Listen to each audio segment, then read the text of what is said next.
Welcome back to our channel, where we explore the intricacies of the criminal justice system. Today, we're diving into a critical phase following a conviction, the sentencing hearing. Let's examine how this process works and the various factors that influence the final sentence. In most areas, after a person has been found guilty of a crime, a sentencing hearing is held to determine the final punishment for the convicted individual. During this hearing, the prosecutor will often recommend a sentence on behalf of the public. Depending on the jurisdiction, the prosecutor may also defend the recommended sentence in the pre-sentence investigation report. This report is a detailed document that provides information about the convicted individual, including their criminal record and any other relevant factors that may impact the judge's decision. The convicted person has the right to an attorney during this phase of the process.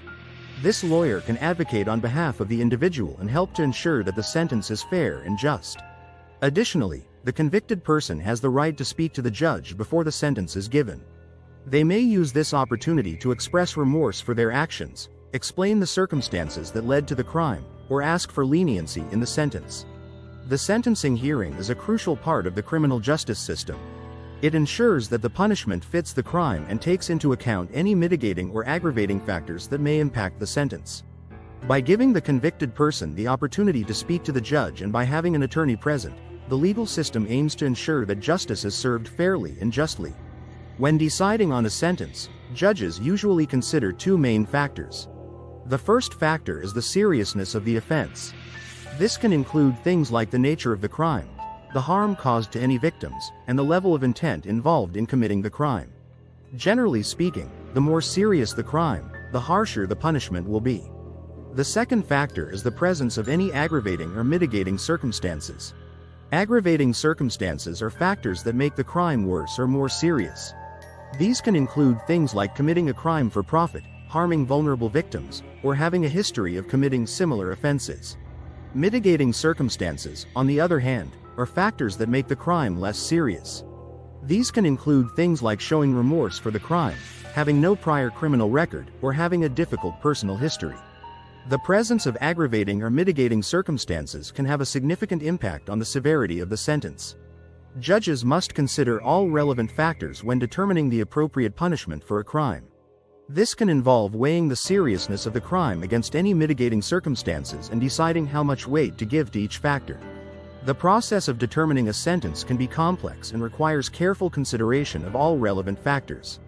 By taking into account the seriousness of the offense and the presence of any aggravating or mitigating circumstances, judges can ensure that justice is served fairly and that the punishment fits the crime. When deciding on a sentence, judges must consider a variety of factors in addition to the seriousness of the offense and the presence of any aggravating or mitigating circumstances. These factors can include the defendant's criminal history, their level of involvement in the crime, and the impact of the crime on any victims or the community as a whole.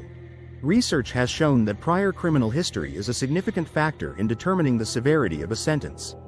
Defendants with a more extensive criminal record are more likely to receive longer sentences, even after controlling for the seriousness of the offense and other factors. Another relevant factor is the defendant's level of involvement in the crime. In cases where multiple people were involved in committing a crime, the severity of the sentence may be affected by each person's role. Those who were more actively involved in the crime received longer sentences. The impact of the crime on any victims or the community can also be a relevant factor in determining the severity of a sentence. In cases where the crime caused significant harm to others or had a broader impact on the community, judges may opt for a harsher sentence. For example, in cases of hate crimes or terrorism, the impact on the targeted group or society as a whole may be a significant factor in determining the severity of the sentence.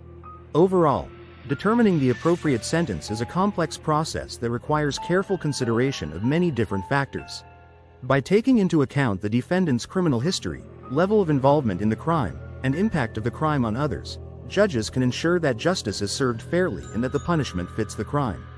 Thank you for watching. If you found this video informative, please give it a thumbs up and share it with others who might benefit from this information. Don't forget to subscribe to our channel and hit the notification bell so you never miss an update. If you have any questions or topics you'd like us to cover, leave a comment below. See you next time, as we continue to explore and explain the complexities of the criminal justice system.